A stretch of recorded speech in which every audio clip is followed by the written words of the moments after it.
Evo, sad ćemo pogledati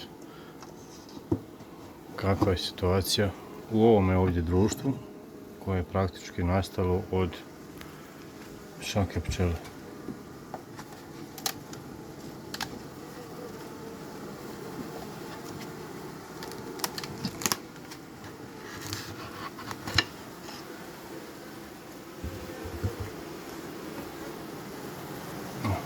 Vidim se kako nosi pelu. Znači bio je jedan ili dva okvira, ali bez legla, samo sam pola litra pčele stresao i dodao maticu. Pa ćemo sad vidjeti.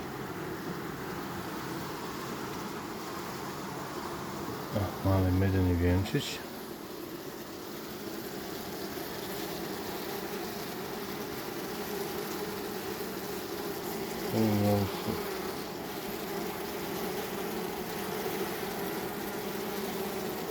Vide larvice, ali vide se možda larvice i one su tu.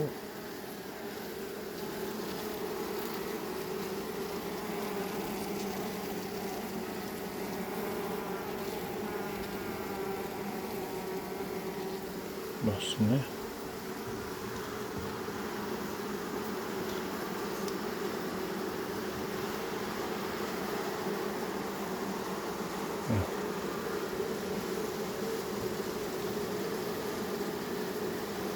Lijepo za zimu.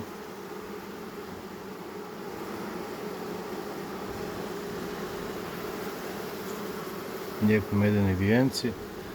Od toga neće trebati više prihranjivati. Jedno što će dobiti nuzevit i dobit će vitamine.